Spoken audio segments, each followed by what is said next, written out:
So this video is meant to showcase the Mapping the Controversy project for English 1030, Composition and Rhetoric at Clemson University.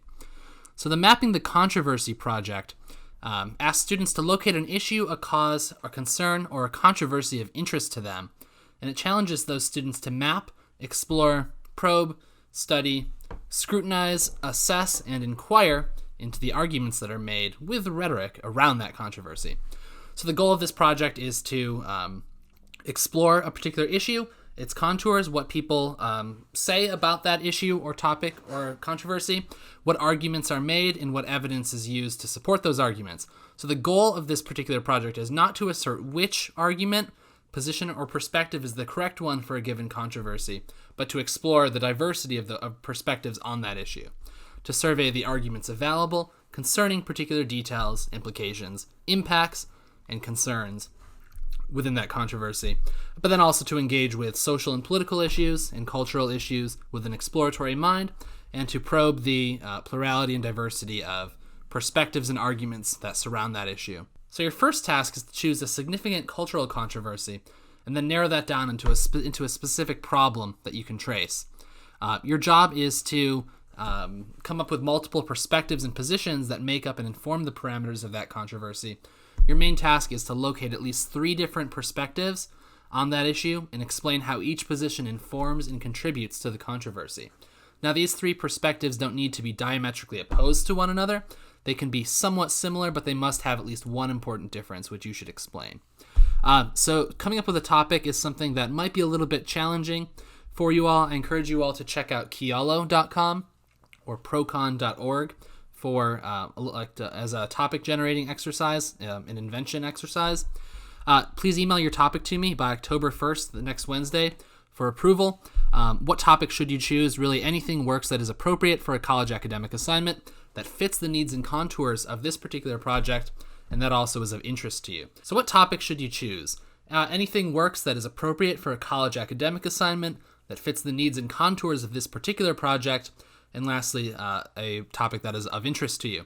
So these are some sample topics. Don't feel compelled to stick directly to them, but rather use them to come up with a topic or concern or controversy that is of interest to you personally.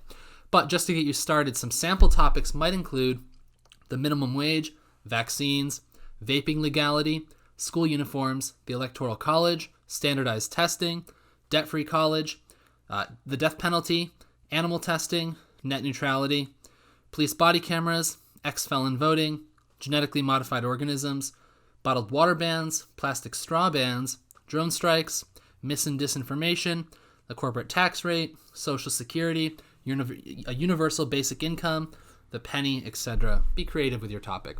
Make sure that you email it to me for approval, though, by Wednesday, October 1st. So throughout the arc of this project, you'll need to answer and assess and reassess questions such as, what are the points of agreement and disagreement among the major stakeholders in this controversy? How have the parameters of this controversy shifted over time?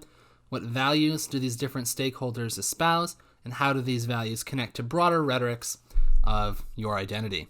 Remember that at this stage, you are not taking a position on this controversy. You're not saying which position or perspective is best, but rather you are mapping and surveying all of those arguments. You're making an argument about the argument.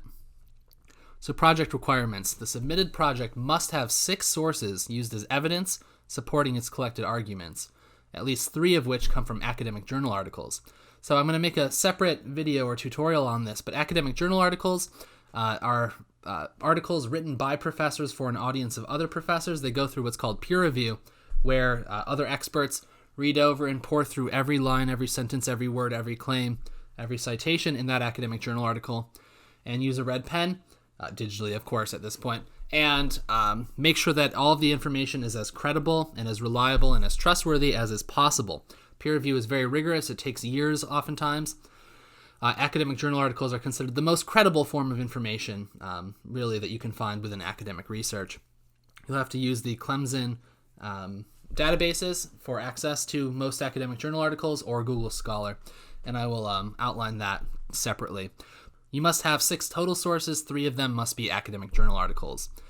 You should quote from them. You should engage with them. You should paraphrase them, but you should, of course, cite them properly in MLA format in your works cited page.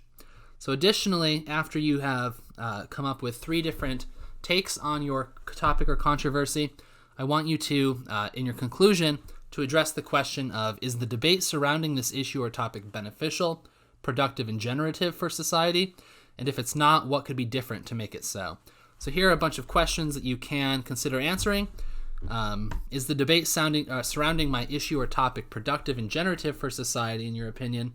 Does it help the country, the world, or a particular community? It's okay to answer either way. You're not being graded here on whether you say the debate is productive or not, but rather on your ability to critically assess and then answer that question.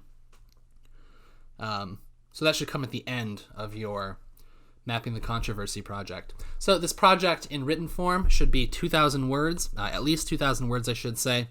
Write 12-point Times New Roman font with a works cited page in MLA formatting, 12-point font. 6 outside sources, 3 of them should be journal articles, academic journal articles, and submit that right in Canvas. Similarly to our previous project, you can submit this as an Adobe Spark page if you'd like. Adobe Spark page is the technology that I use to make this assignment prompt. And then lastly, you can submit this as a video. A couple of you made videos, and you should certainly feel free to do that again if you would like. So here's a little bit of information on that, but you can always just get into contact with me. But the expectations are laid out pretty clearly there. So one thing that's really important with this project is that you read through the rubric for grading criteria and assessment criteria. So when it comes time to grade this project, I'm going to essentially go through and do just what I did with the landmark analysis and give you all a certain percentage out of 20%. It's split into 5 different categories. Those categories are diversity of perspectives, rhetorical analysis, research, writing/scholarly ethos, and then conclusion/agonism. I'll outline what that word is in just a moment.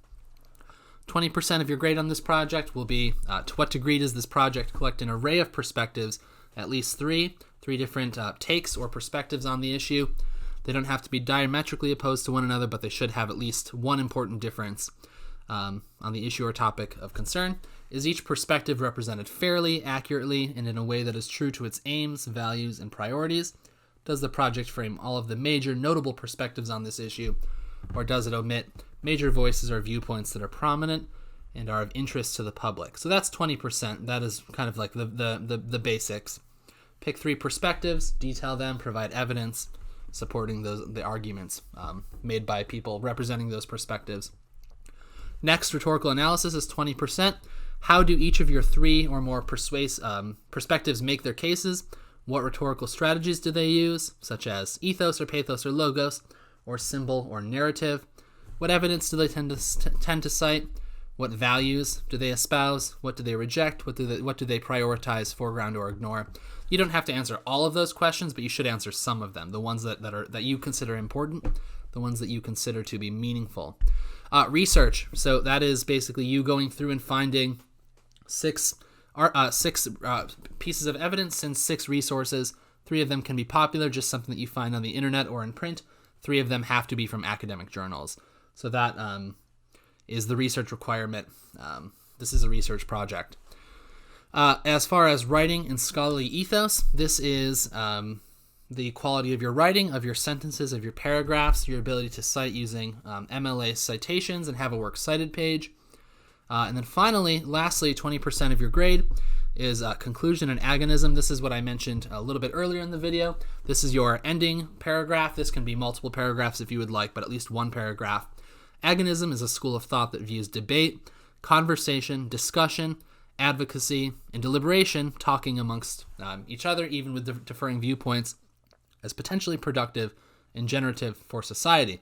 Now, not all conversations are always productive. Agonism doesn't pretend that all debates are going to end with agreement or that all debates are going to end with justice of any sort. But agonism does believe that debates can achieve those goals at times in the right circumstances. But at the end of your paper or your video or your Spark page, answer this question. Is the debate surrounding my issue or topic productive and generative for society? In your own opinion, you can answer that either way. Does it help the country, the world, or a particular community? And again, it's okay to answer this however you actually genuinely believe and feel. You aren't being graded here on whether you say the debate is productive or not, but rather I'm looking for your ability to assess and answer that question. Do you consider the debate to be productive and generative? If not, what could be done differently? So it should be at least one paragraph.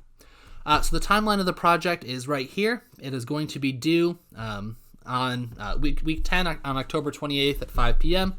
Writing Canvas. Submit it just how you've submitted the landmark analysis. We're going to do a Flipgrid peer review once again. But yeah, if you have any questions, you can always email me at jdrich@g.clemson.edu.